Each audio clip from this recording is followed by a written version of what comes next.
spokesperson. The White House version started late, so I don't think they'll start until that finishes. So we'll probably get a rush right before. Yeah. White House version is released, expected. It does.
He's still in the line?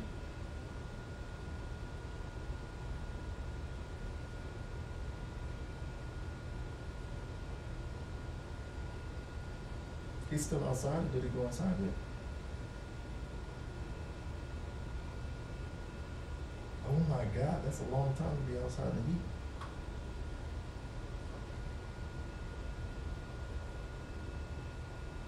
They haven't called on him once yet?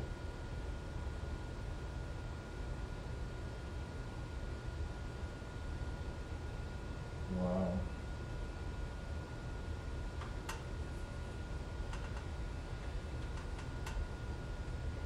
Did you eat a Big Mac?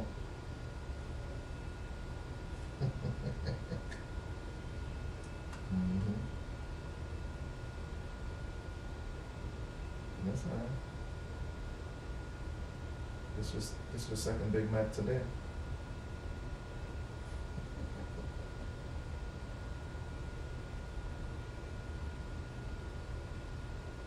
Oh.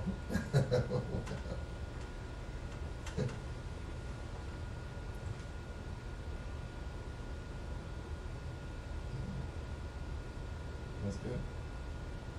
Good work.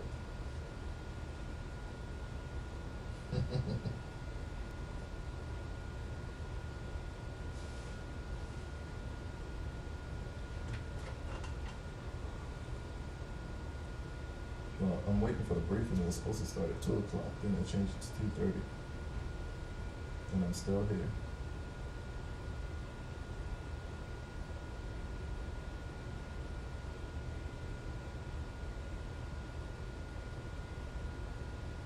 What happened? Somebody was coming to your window? No. They got sauce in the chin.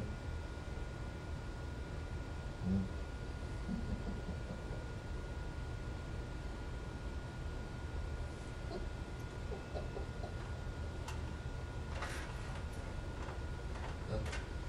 That would be funny.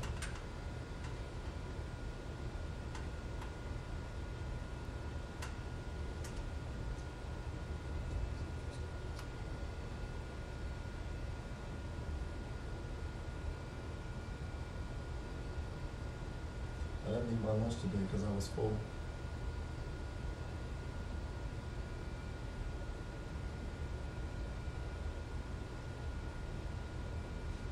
From a big breakfast. From a big breakfast. Yeah,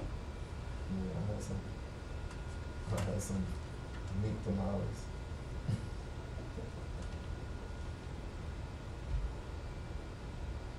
Mm-hmm. From Portugal.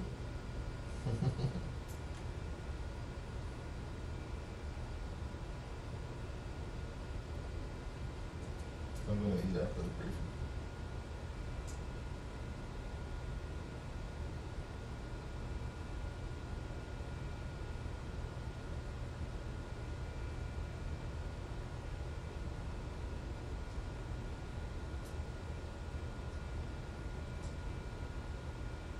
So I scanned all those papers already.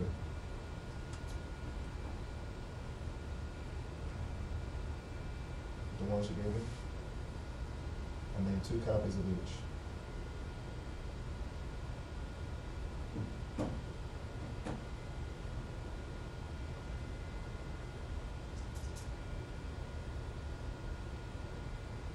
Oh my God.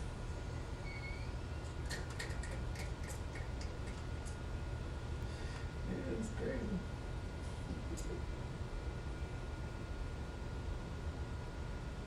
Mm. You moved the car?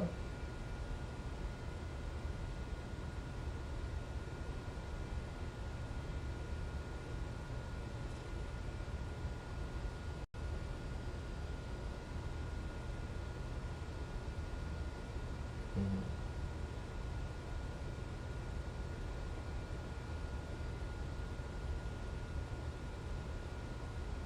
Mm-hmm.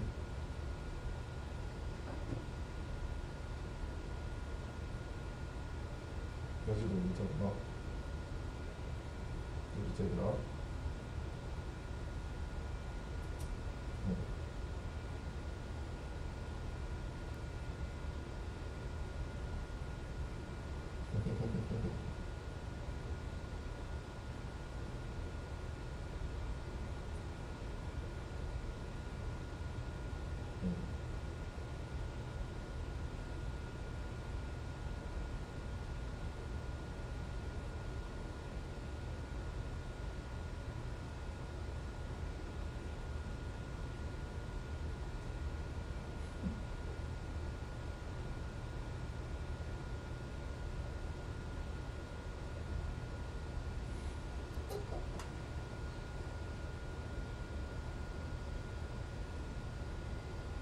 No.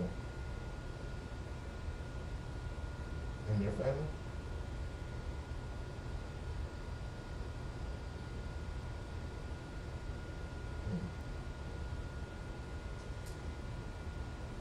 There must be a Honduran thing.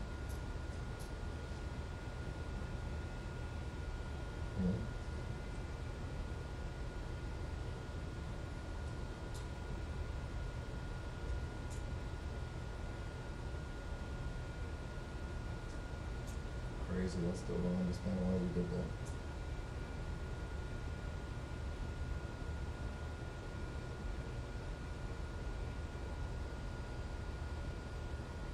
Well, that's good.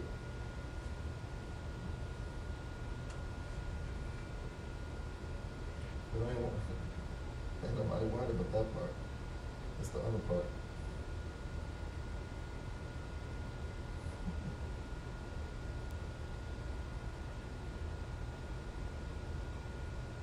No, that's crazy. Don't do that.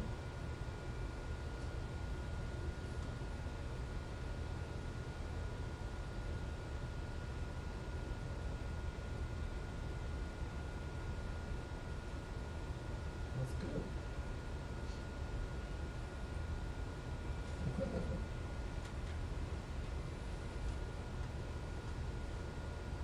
Everybody was like,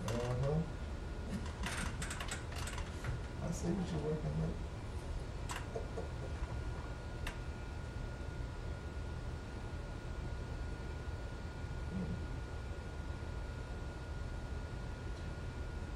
Hey, so the 13 documents that Flora sent me, I can't print those.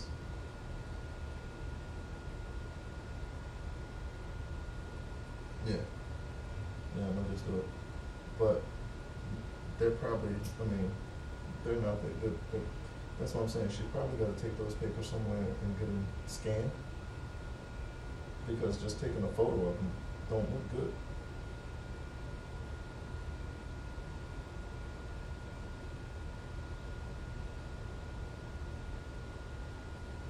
Yeah, that's what I'm saying. So that's why it'd be better if she scanned them. She just gotta go to FedEx Kinko somewhere.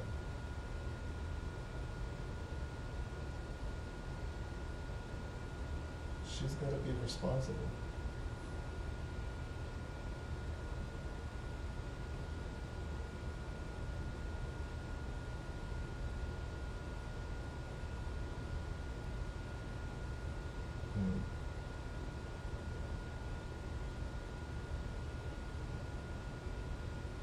Yeah.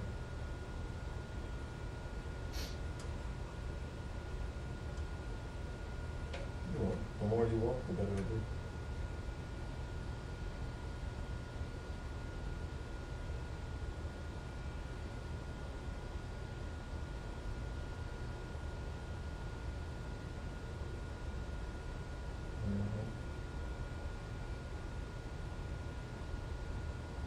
Yeah, you gotta go work.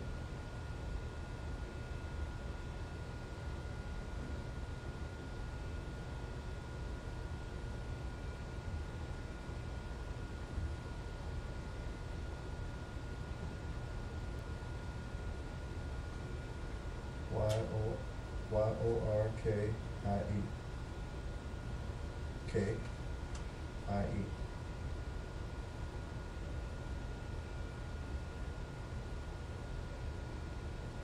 Which one?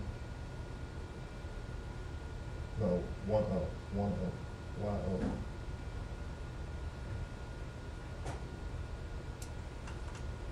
It's almost crazy. Here's the real name of it.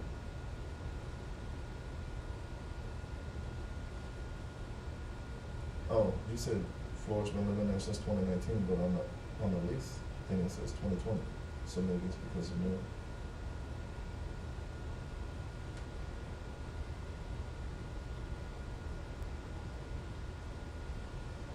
Yeah, I'm in the briefing room now. I have to wait till I get back to my office. That's the real name of the Yorkie right there, Yorkshire Terrier.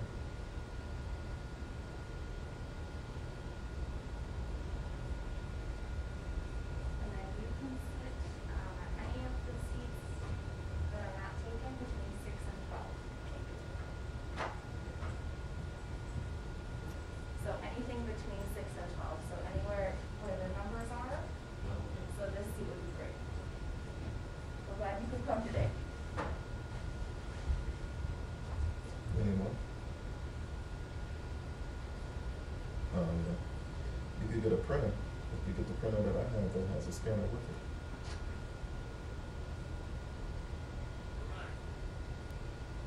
Maybe I'll go to Best Buy or Walmart or something. One day.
Did he take a number or something?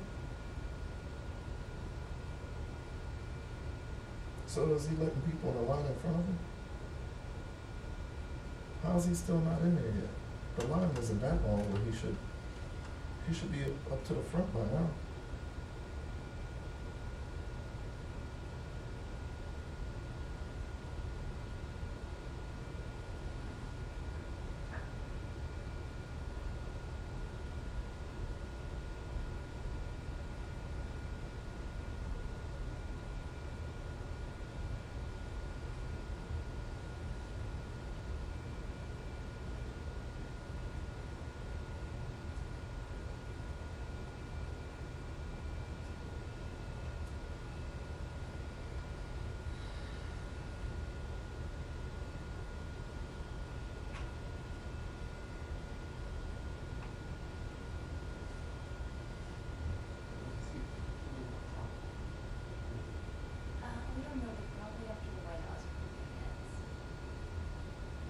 still Nothing? ongoing.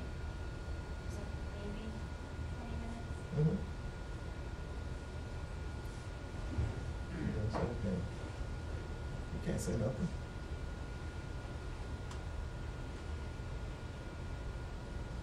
I'm his supervisor. I'm his supervisor. He's not mine.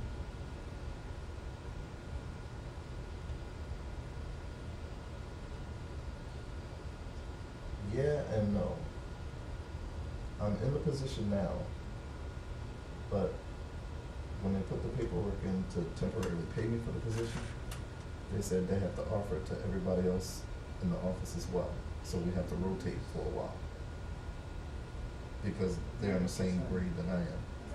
And they said they think that's the fair thing. So my supervisor was upset about that because he's like, no one else qualifies and I don't want them to be. But they said to stop people from complaining, that's what we have to, that's the policy. So, and then when they, but still when they open it up to hire someone, I'm gonna be the one, cause my friend just became the director of our whole office, so she's the big boss. Tuesday also, because Biden's speaking from like noon to But I'm qualified for it anyway. Yeah. So I asked them, I said, so who's gonna start writing up all the papers and all that stuff? When they're in a position, are they gonna have to do the writing? He's like, yeah. I was like, all right, good. Because when they're in this position, I'm not gonna be writing for them. Yeah.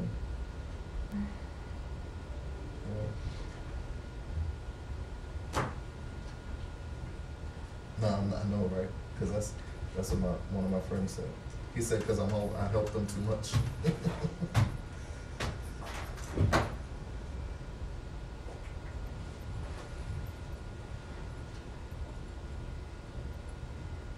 Yeah.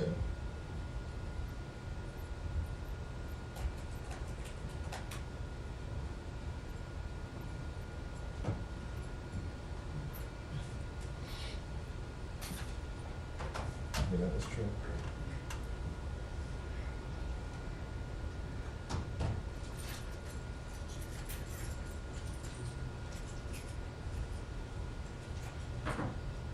Yeah, and be like, look, dude, you're supposed to know how to do it. You wanted to fill in this position. All right, I gotta go because we got to start. I'll call you later.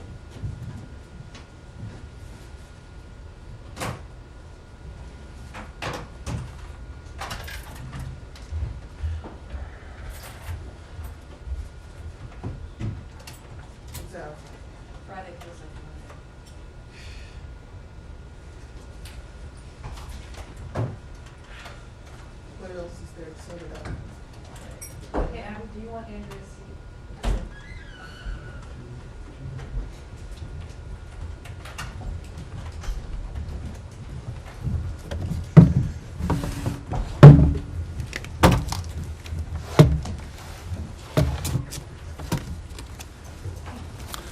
Good afternoon. Good afternoon. Before we move to today, let me just say a few more words about yesterday. This is a sentiment you heard from the Secretary, but I also think it is one that bears repeating. In most U.S. embassies around the world, the first American you see upon entry and the last upon exit is a U.S. Marine. Wherever the Secretary travels, there is one group he always meets with, and that's the Marine Security Guards. They are constant sentries. They are our partners around the world. It is not an overstatement to say that we could not conduct our work globally were it not for our Marine counterparts and the U.S. military more broadly. Yesterday's news was wrenching. It was wrenching for every single American, but it was especially acutely felt by many people here. The deaths of these service members, as well as the tragic loss of life on the part of so many Afghans seeking nothing more than security and opportunity, is something on the hearts and minds of everyone here. It was a dark day, but our service members, alongside our diplomatic personnel, of course, have been back at it again today. They are guarding the facility in Kabul. They are facilitating the most noble of missions. That is the effort to bring to safety American citizens as well as our Afghan and international partners. As you heard from the President, that mission will not be deterred precisely because of the bravery, the skill, the determination of all of those on the ground, and of course, in no small part, due to our U.S. military partners. I'll now turn to today and to our ongoing evacuation efforts. As you've heard, from 3 a.m. Eastern on August 26th until 3 a.m. Eastern on August 27th, a total of approximately 12,500 people were evacuated from Kabul. This is the result of 35 U.S. military flights, which carried approximately 8,500 evacuees, and 54 coalition flights, which carried approximately 4,000 people. Since August 14th, the U.S. has evacuated and facilitated the evacuation of approximately 105,000 people. Since the end of July, we have relocated approximately 110,600 people. Of those evacuated since August 14th, we have brought to safety at least 5,100 U.S. citizens and likely more. Within the last day, more than 300 additional Americans were evacuated. There are approximately 500 American citizens we are currently working with who want to leave and with whom we are communicating directly to facilitate their evacuations. Thanks to an ongoing, aggressive outreach campaign that consists of multiple outbound messages per day by phone, by text message, by email, and other tools, we are communicating with several hundred American citizens who have not yet determined whether they want to leave for various reasons. Last night alone, we reached out to every American whom we believe may be in Afghanistan and attempting to leave. In many cases, we did this again multiple times by phone, by email, by text. We continue to reach out to anyone who makes contact with us through multiple means, which over the past week has included tens of thousands of calls, emails, texts, WhatsApp messages, and other tactics. Finally, before I take your questions, let me give you an update on the evacuation of our locally employed staff. We absolutely, as we have said, have a responsibility to these individuals who have worked with our colleagues on the ground in Kabul, and we are grateful for their commitment and dedication to the United States. I can now confirm that the vast majority of our locally employed staff and their immediate family members have been evacuated or are currently on the grounds of the Hamid Karzai International Airport. We are actively working to evacuate remaining staff, and we have been in direct contact with them. These employees have served the United States.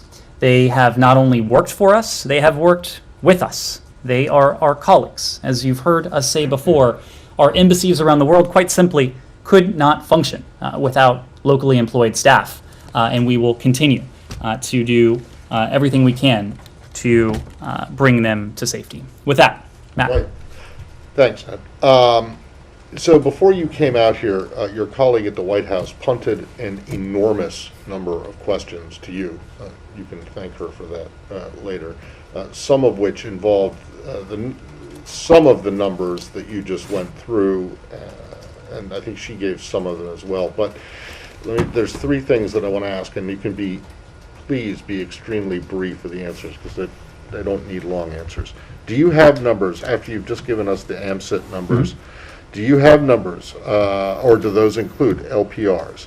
Also, do you have numbers for remaining SIVs? Do you have numbers for P1, P2, remaining P1, P2 applicants? And in terms of the broader universe of at-risk Afghans, do you have numbers for those? Secondly, she punted on the idea of a diplomatic presence post-August 30, post-Tuesday. I presume that she did that because there isn't any decision. So can you bring us up to date if there is or is not, and what the negotiations are like? And then the last one on that, and I've got one more after this, but is the airport and the negotiations on who would run, if anyone would run the airport after Tuesday. Great. Let me take those in order. On numbers, look, I know there is intense interest in the numbers.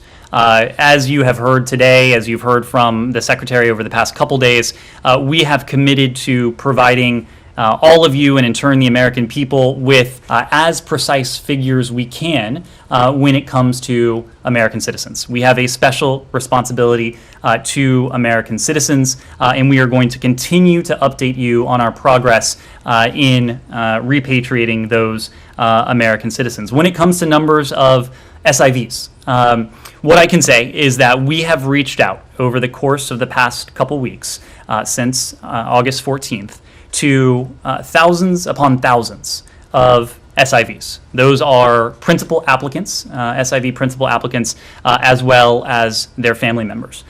This applies to all of the categories you've run through, but in the context of this massive, in many ways unprecedented evacuation effort, our first goal has been to bring as many people to safety as quickly as possible. So in many cases, we are going to be in a better position to provide you fidelity on numbers in the coming days and the coming weeks. As this process has been ongoing, our goal has been to put as many people on as many planes as we can. And the accounting we'll be able to do in more detail, I would expect, in the coming days.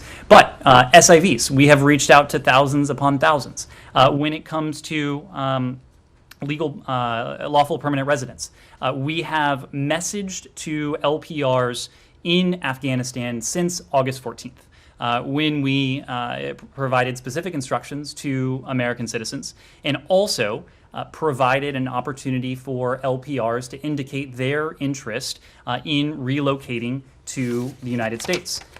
So again, we don't have precise figures to provide on that right now. I would offer the same when it comes to the other categories, P1s, P2s. As I just said, we have safely moved the vast majority of our locally engaged, locally employed staff members to the Kabul airport. Okay. And on the negotiations over both a possible ongoing, continuing diplomatic presence after Tuesday and the airport, is there anything new there? So on either? I will say a couple things on the diplomatic presence. There are a number of issues implicated in a decision like this. First and foremost on our minds, and this is always the case, but it is acutely the case after yesterday, is the safety, is the security of the Americans who would be part of that mission.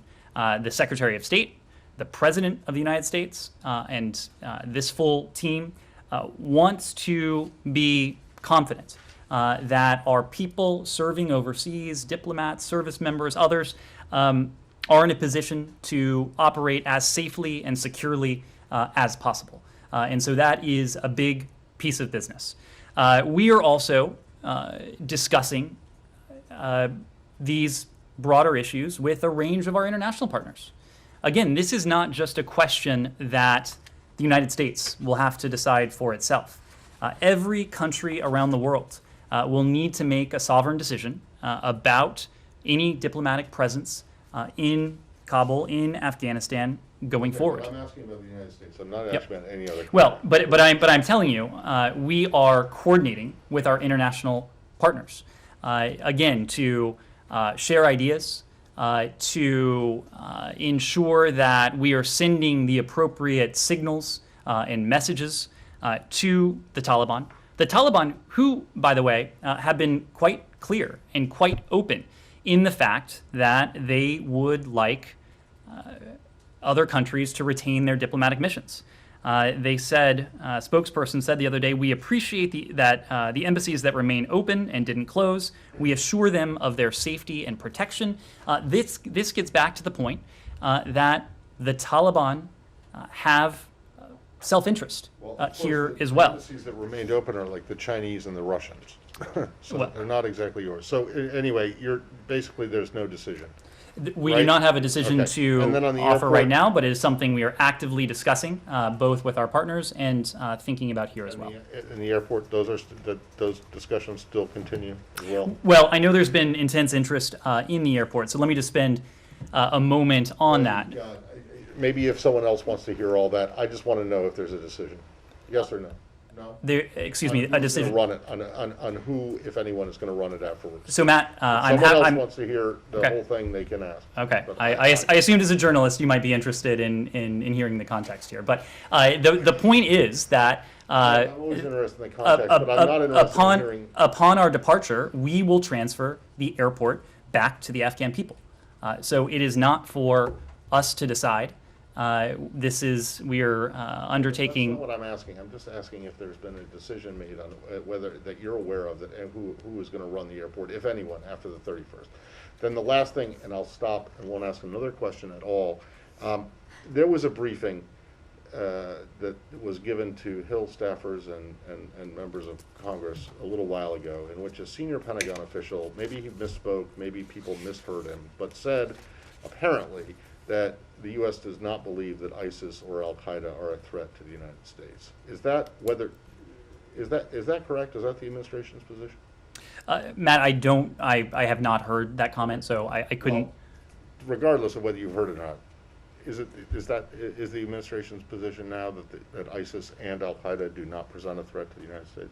I would need to know more about the context of that specific quote, but let me be clear that this president has made certain, and he has made clear in no ambiguous terms, that we will continue to confront, using every appropriate tool, groups like Al Qaeda, groups like ISIS, any group around the world, wherever it is, that would potentially pose a threat to the United States and our people. Yes, Meyer. So on the airport, I don't know if you've seen, but just now there are a number of pictures and reports on Twitter from various accounts that Taliban units are moving into or towards into the Kabul airport. Have you seen that? Has the United States military seen that? Anything you can say? So my colleague at the White House was just asked about this as well. Yes. What DoD has spoken to is their retrograde planning, the fact that we certainly intend to complete our mission by August 31st. When DoD spoke, these pictures were not. This is just happening like the past half an hour. Yep. I don't have any response to that, but if there is any change in DoD retrograde operations or timing, they would need to be the ones to speak to that. Is there any reason to think that U.S. forces would not be at the airport through the end of the day on August 31st? Again, any timing operation when it comes to retrograde operations, the Department of Defense would need to speak to that. Our people, those under Chief of Mission Authority on the ground, will leave the country as part of those retrograde operations, but ultimately DoD will need to speak to the timing in those operations. Wouldn't that affect the remaining evacuations of any remaining U.S. citizens or Afghans who have permission to leave under the U.S.'s auspices? What I will say generally, and this is the point that DoD has made, is that retrograde is not like turning a light switch. It is not off at 1 minute and on the next. Right. This is a transition from a full-scale evacuation ultimately to a full-scale retrograde and departure. But as to the mechanics of that, I would need to refer to DoD. Just want to continue a little bit on recognition and aid. So we're seeing that the reality is sinking with in Europe about Taliban, and they're accepting that they'll have to deal with the group. Where is the United States? Where is the United States on that? And I know that your focus is on the evacuation, but the urgent element of that is providing humanitarian aid. And since there is quite a bit of uncertainty about the airport as well, but you have expressed your commitment to provide the aid, so how exactly are you going to do it? And has the United States come to that decision that they will have to deal with the Taliban, not least because of humanitarian aid reasons? So first, on the issue of recognition, it is not unlike the question of any diplomatic presence going forward, in that it is something that we are in regular, constant contact with our allies and partners around the world to discuss. You referenced some statements from unnamed European countries. There have been actual formal communiques from including some of our closest allies in the world in the context of the G7, in the context of NATO, in the context of other fora and groupings that speak to a unified position on this. Does that mean you're aligned with their It with means their position? Because Merkel, for example, said it's a reality. We will have to deal with them. Is that where the United States is also? what you were referring to is a separate question from recognition, a separate question from conferring legitimacy. But what I will say is that these are questions that we are actively discussing with our European partners and well beyond. As I believe you've heard, our Deputy Secretary every other day convenes a group of nearly 30 countries, including NATO allies, but also including countries in the Indo-Pacific region, to discuss issues that are tactical and operational, but also strategic in terms of what any relationship with the future government of Afghanistan will look like. Let me try super specifically, Ned. Should the Taliban get the Afghanistan seats at UN? These are not questions that we're prepared to answer today. And we are not prepared to answer them today precisely because we have heard a range of statements from the Taliban.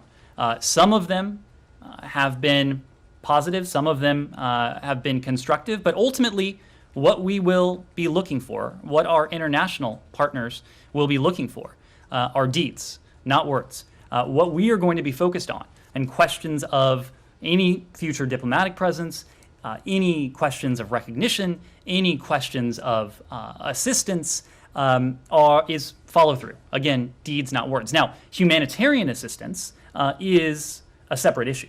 And we have proven in contexts that are varied and really encompass the world, the globe, that we can maintain a humanitarian commitment to, in this case, the Afghan people, in ways that does not have any funding or assistance pass through the coffers of a central government. So that commitment will remain. I expect the United States will continue to be a very generous donor to the Afghan people. Over the course of the past 20 years, it's nearly $4 billion. It is $250,000. $250 million we allocated just this summer, and the president just a few days ago allocated another $500 million to support internally displaced persons inside Afghanistan, Afghan refugees, and Afghans around the world who may be in need of assistance. Yes. Yes, if you follow up on the diplomatic presence, has the Taliban directly, explicitly asked the U.S. in your conversations to keep a diplomatic presence, and if yes, what assurances have they provided for the security, etc.? And also on the locally employed staff, you spoke about vast majority out or about to be out. Can you put any figure about that, and how many are still not out or about to be out? In terms of diplomatic recognition and what we've heard from the Taliban, look, we have heard the same. Presence, not really. Presence.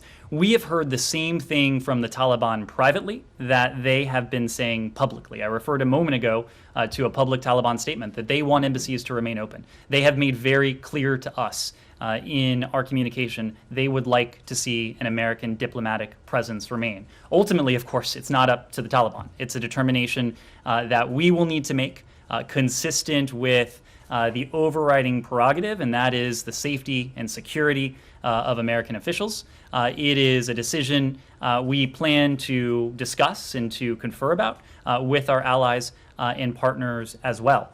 Look, the Taliban have pledged publicly. They said, we assure them of their safety and protection. Those are the same kinds of assurances we've received in private. But I can tell you, we don't put all that great a value on, again, words. What we are going to be looking for is an indication that there is substance, that there is merit to those statements, an indication that there will be follow-through before we make any such decisions. Remind me of your second question.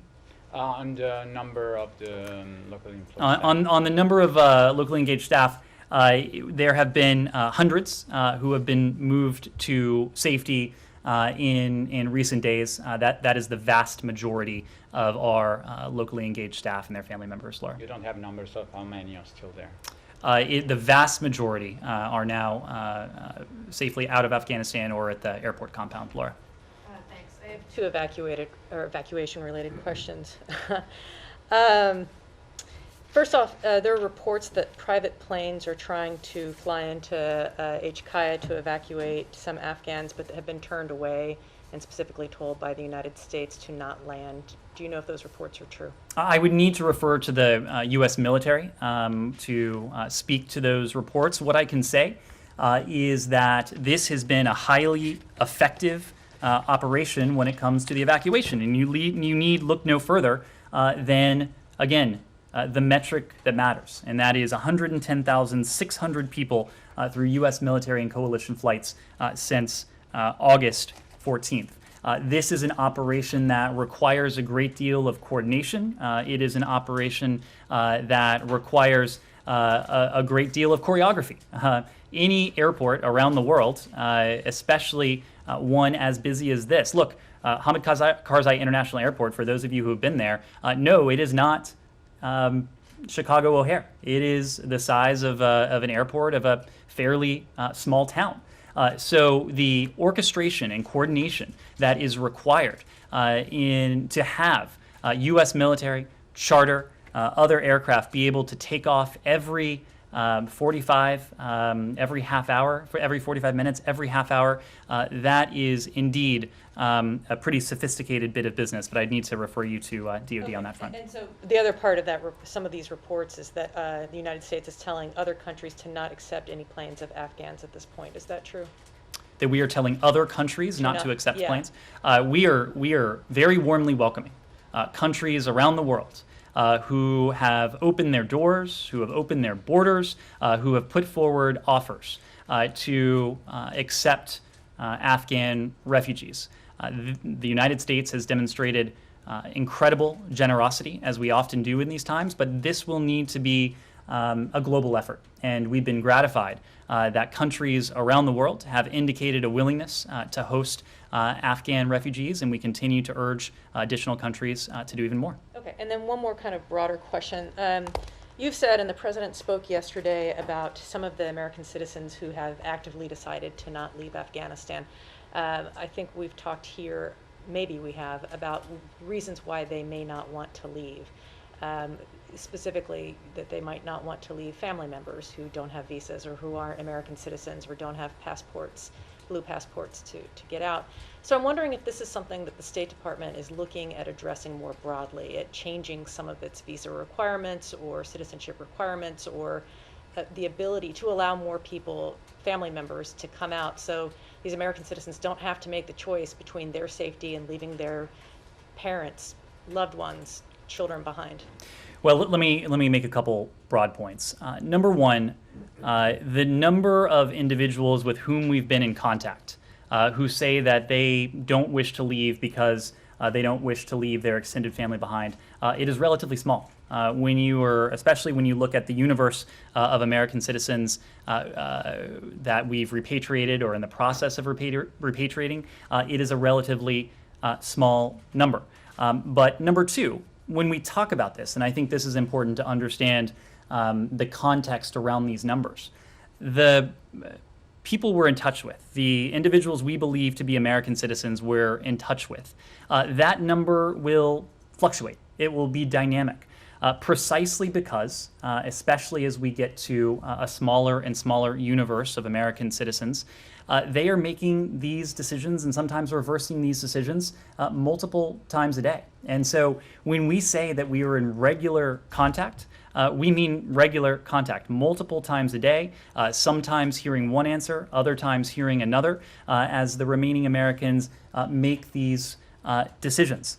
Look, I'm not aware of any plans to change eligibility for visa requirements. We have a special commitment to American citizens. That special commitment is spelled out very clearly in 22 U.S. Code, Section 4802, responsibility of the Secretary of State to American citizens. What I will say, and the point that I think is relevant to this, is that our military operation will come to an end by August 31st. What does not have an expiration date is our commitment to any American who, for whatever reason, decides not to take us up on the offer of repatriation now, but who may come to us in days, weeks, months, or years to say, I want help, I want assistance leaving. Now, the tactics that may be available to us, depending on where we are, given all the questions you've asked about, they may be different. In fact, they almost certainly will be different, at least in the near term. But our commitment to American citizens will not change. An American citizen who has extended family, those extended family members may be eligible to travel to the United States under other forms of eligibility. And we've talked about some of those forms of eligibility. So again, August 31st is the end of the U.S. military operation. It is not the end of our commitment. You couple that with what we have heard from the Taliban about their commitment to safe passage, not only on August 31st, but also going forward. They have not attached any expiration date to the very public commitments they have made to safe passage. Again, that is something we are going to continue to press with the international community, because this is not about trust. This is about the follow-through that we see with the international community. One point I will make on this, one thing I did see just as I was coming down, and again, put this in the category of for what it's worth. But on live national television this afternoon, a senior Taliban official said that the Afghan borders will be open. People will be able to travel at any time into and out of Afghanistan.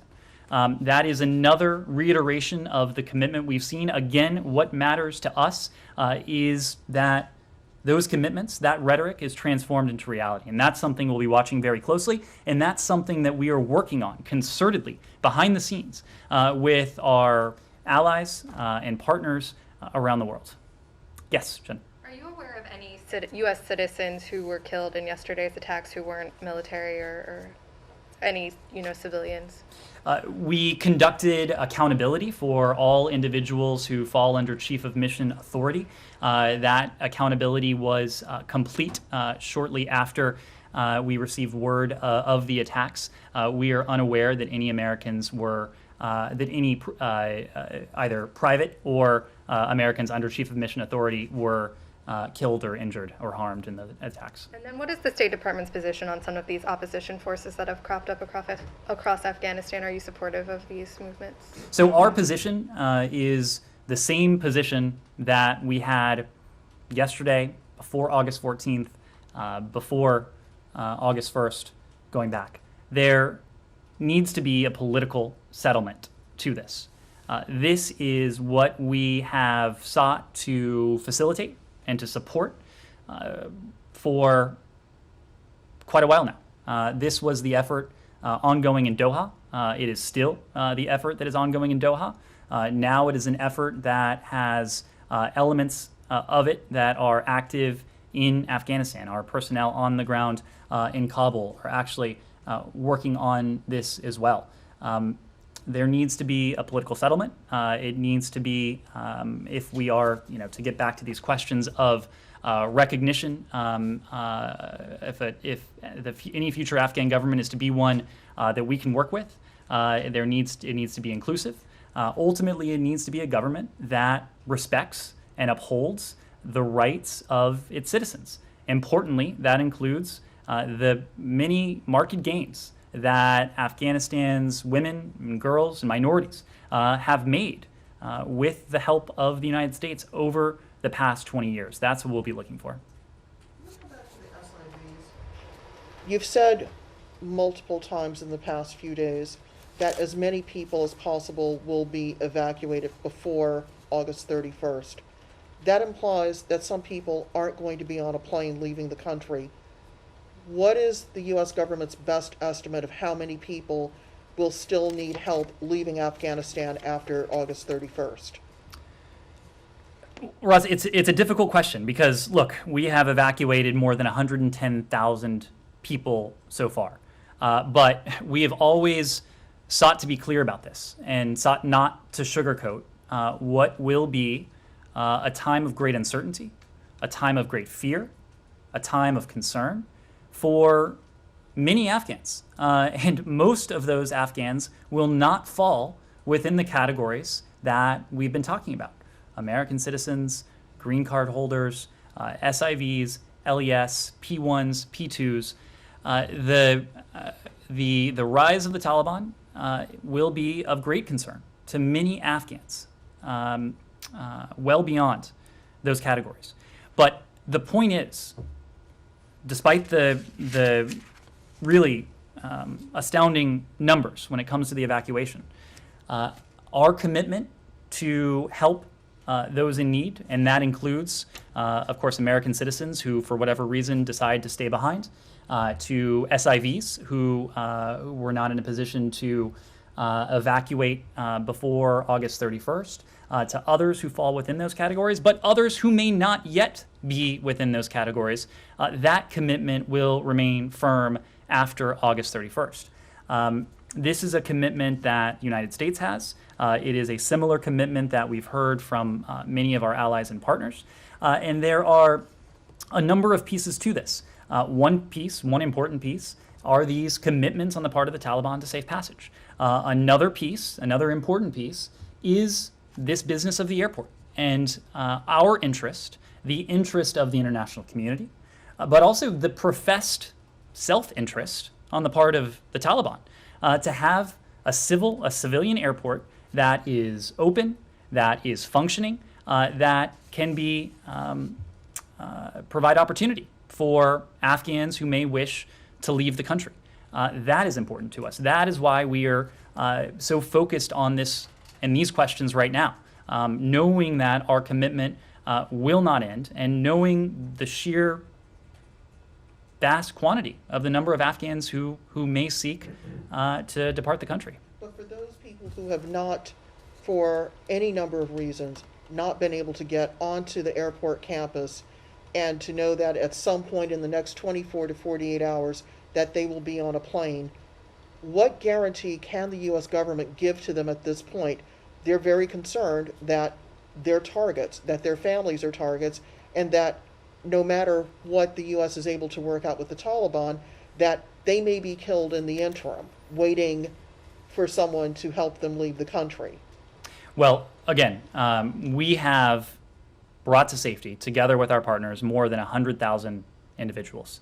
Many of these individuals were precisely in that position, fearing that were they to have stayed behind, they could be subject to intimidation, to violence, or worse, for what they've done, for the causes that they've espoused, the places that they've worked, or even, frankly, their gender. And so that is why we have worked so assiduously together with our partners, to effect this evacuation, the results of which speak for themselves. But look, you were right, and there will be many more Afghans who may wish to leave. Again, we have a special responsibility to a subset of those individuals, to American citizens who or dual nationals who opt to stay behind, to SIVs who, for whatever reason, are unable to come to the airport at this time, to potential P1, P2 referrals.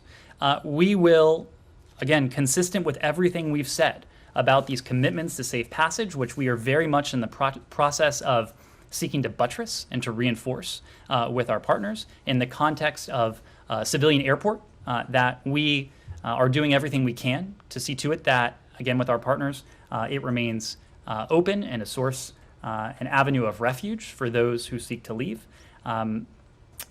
But it is not just about beyond those categories. It is not just about doing all we can to affect the safe departure of Afghans from Afghanistan. our broader goal has to be to do all we can, whether it is through humanitarian support, whether it is through diplomacy, whether it is through the significant amounts of leverage that we will have with our international partners, with the UN, to see to it that Afghans who decide to remain or who need to remain have access to safety and security and some degree of opportunity. That will be the goal of our approach going forward. Yes, we will continue to have a commitment to those we've worked with, to our citizens, for those who opt not or cannot leave now. But we also will have an enduring commitment to the people of Afghanistan, and there are many ways that we can demonstrate that commitment. My final one. So what are you telling people who may find themselves in Afghanistan on September 1st? What should they do? Well, again, it's hard to be categorical because we will have different messaging for people in different categories. Again, we have a special commitment to American citizens. It is precisely why we have urged them for months and months now to leave the country. It is precisely why, in the context of the security environment, that we are undertaking an unprecedented evacuation to see to it that we can bring them to safety. We have a commitment to our locally employed staff, and again, the vast majority of whom are either safe or on their way to safety. We have a commitment to SIVs, and that processing for those who are not past a certain stage yet will continue. That will continue past August 31st. It will continue past September 1st. But again, when it comes to the broader set of Afghans, many of whom will have some of the same concerns, will have some of the same fears that you've expressed. Our goal is to support them in every way we can. And just to be realistic about it, in many cases, that support will take the form of humanitarian assistance. It will take the form of what we are doing politically and diplomatically vis-a-vis any future Afghan government to impress upon them and use every lever that we have, every appropriate lever we have available to us to see to it that the government upholds the basic rights of the Afghan people. Yes, Abby. I just want to follow up on the idea with my colleagues just speaking earlier about a recognition of the Taliban and a U.S. diplomatic presence and the expectations that you would have of the Taliban in order to have a U.S. diplomatic presence there. Are you laying out specific parameters for them about needing women to be included in government, needing to ensure that girls continue to go to school? Are you laying out specific things that you want to see from them in order to have a U.S. diplomatic presence here on the ground? We have made clear to the Taliban well before August 14th that the United States has a set of criteria, and we have given them specific criteria that we would look to for any future government. The Secretary has spoken to this to some degree. He's made the point that any future Afghan government that respects the rights of its people, that is inclusive in its approach, that follows through on its counterterrorism commitments, and that follows the norms set out by the international community, the basic norms spelled out by our allies and partners. That may well be a government we could work with. Conversely, a government that does not do those things is almost certainly a government that we cannot work with. So again, we can have these conversations with the Taliban at this moment in time while government formation is taking place.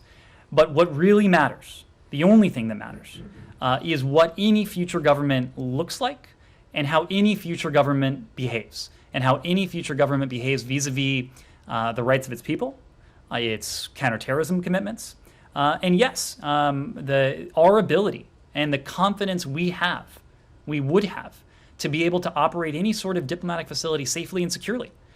Because, again, there is going to be nothing more important to us when we think about these questions of a diplomatic presence than that singular question, whether we're comfortable in the conditions, whether we are confident that our people can operate safely and securely on the ground. Yeah, let me move around a little bit. Yes? Thank you, Ned. I have 2 questions, please. First, we've spoken to several Afghan refugees who've recently arrived in the United States, and they said among the chaos they had to leave family members behind, and that they were separated essentially.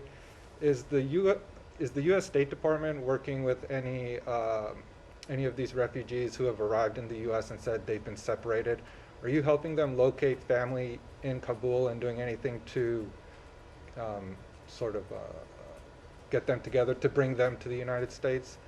Again, these are questions that will have to be adjudicated on a case-by-case basis. Many of the refugees and vulnerable at-risk Afghans who have already made it to this country, whether they were SIVs who were resettled, whether they are at-risk Afghans who have more recently arrived, are working with refugee resettlement agencies. And so it is true that our Bureau of Population, Refugee and Migration is working very closely with these refugee resettlement agencies.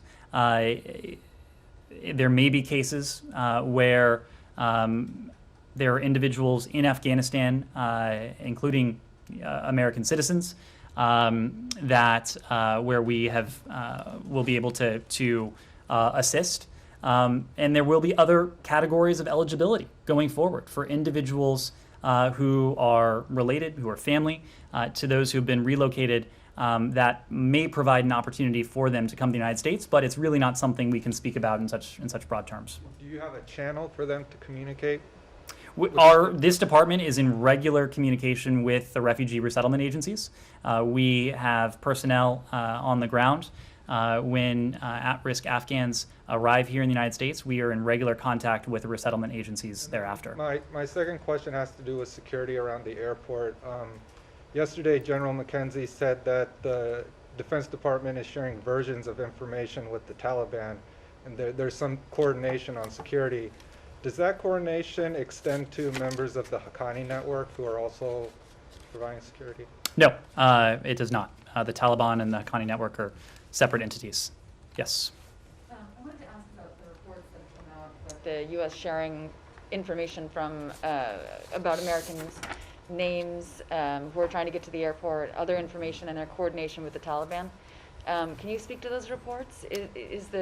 Are U.S. diplomats providing that level of detail to the Taliban? What I can say is that the idea that we are providing names or personally identifiable information to the Taliban in a way that exposes anyone to additional risk, that is simply wrong.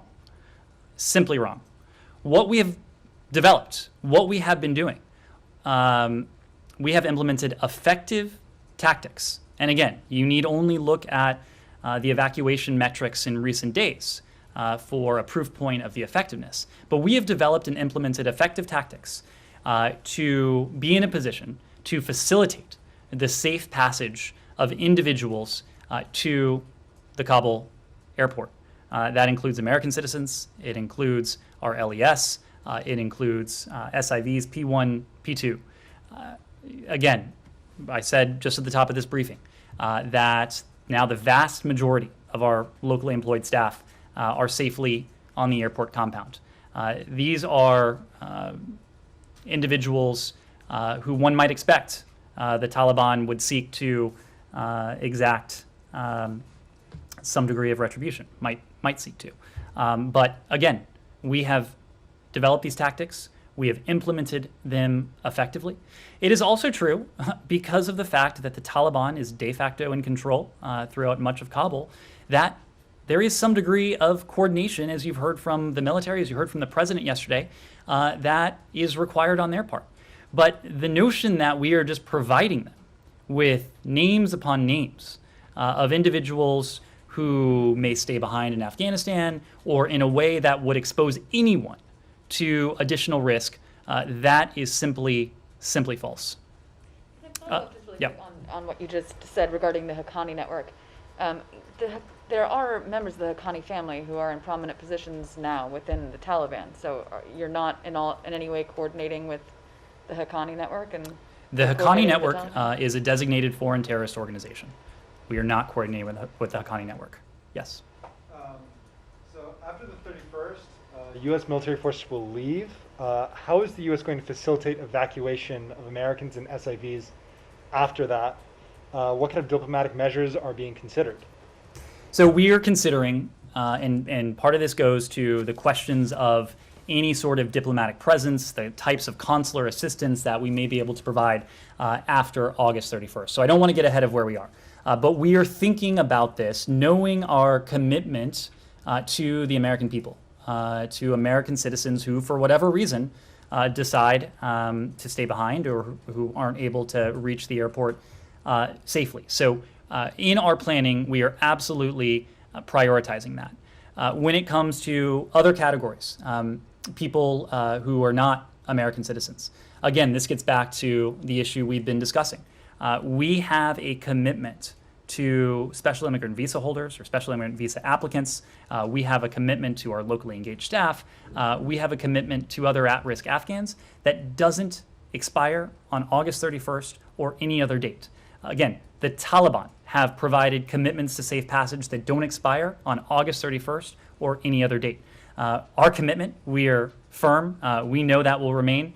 The Taliban's commitments, again, we will have to see what that looks like after August 31st. But here's what we do know. We will use, again, every appropriate tool available to us, every appropriate tool available to the international community to see to it that the Taliban upholds that commitment. It's another reason why we're focused on the airport, doing everything we can to get the airport up and running. I know Matt said he didn't want to hear it, but No, it's not that I don't want to hear it, Ned. It's just that when you give a 10-minute answer that doesn't give you well, know, let me volunteer. Let me volunteer one thing that you didn't ask about that I think may be of interest to some of you. Teams of U.S. and allied air traffic experts have assessed Karzai International Airport for capabilities that would support the resumption of commercial operations once we depart. Again, we are departing by August 31st. Upon that date, we are essentially giving the airport back to the Afghan people. But we are working with all concerned parties to facilitate a smooth transfer of both the airport and the airfield, knowing how important it is to us, how important it is to the international community, and again, how important it is to the Taliban's own self-interest in much of what they would want to see happen. So can you explain then what the assessment was? I mean, is this an airport that can be run with? Now you perk up. Look. Well, this is kind of what I was trying to ask in the first place. It was the answer I was trying to give in the first place. Okay, all right. I apologize for not letting you. So anyway, so you've done this assessment. What does that assessment tell you? Are you able to assume that the airport can continue to operate without interruption, or will there have to be some kind of a pause? So that assessment was only recently completed, and so I don't want to get ahead of it.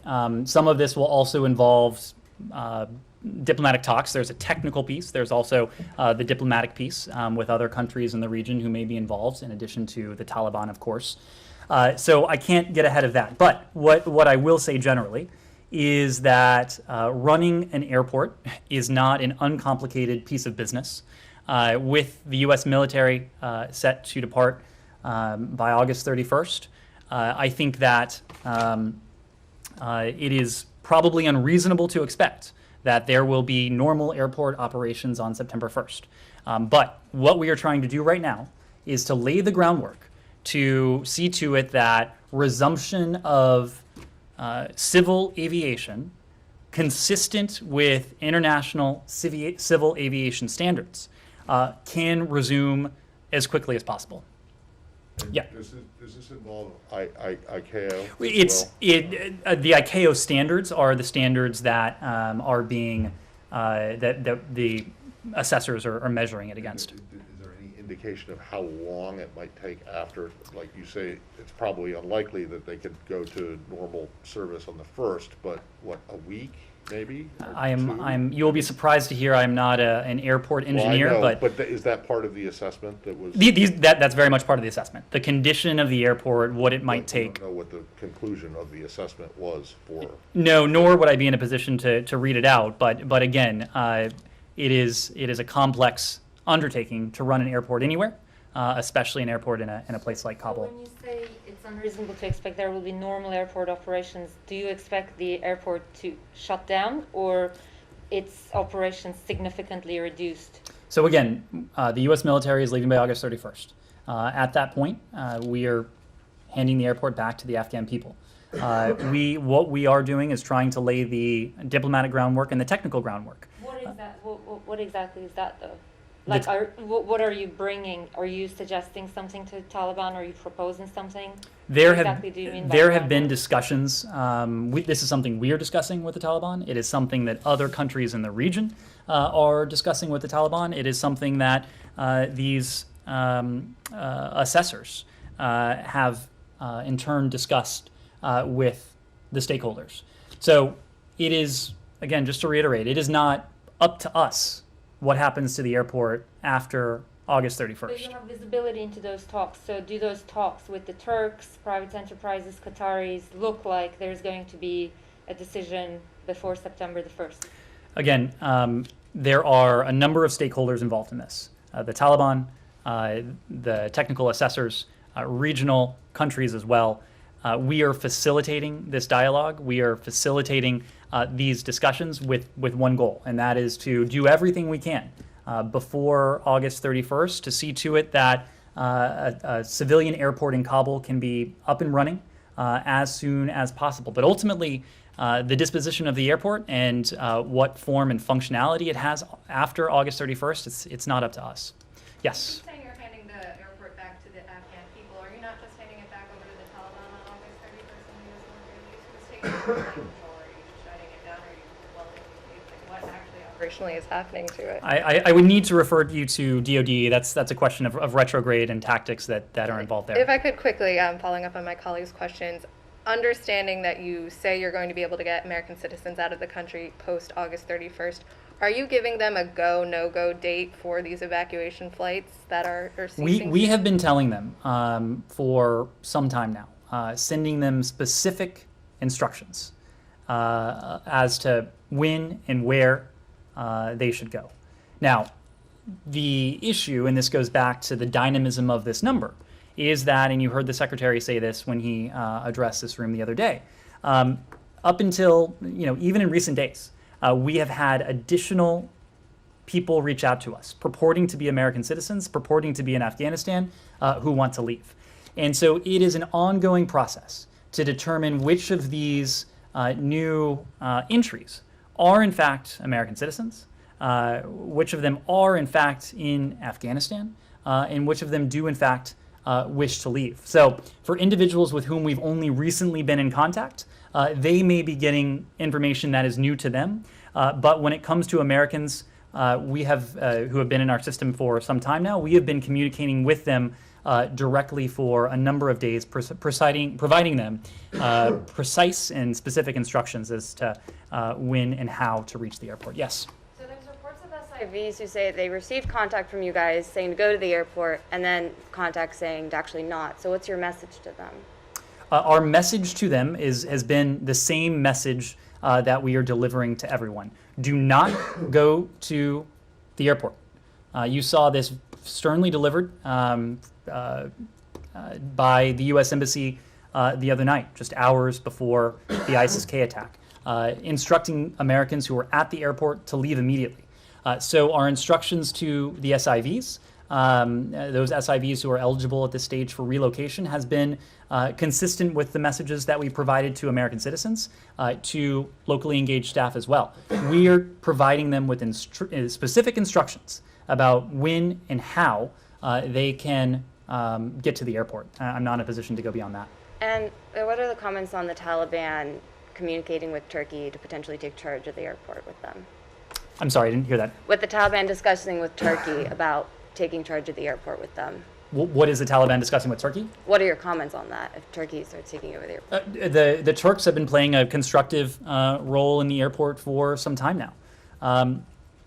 This was a topic of discussion between President Biden and President Erdogan when they met a couple months ago now. We appreciate the role that the Turks have played with Hamid Karzai International Airport. I know that President Erdogan addressed this in some public comments over the past day or so, and I would leave it at that.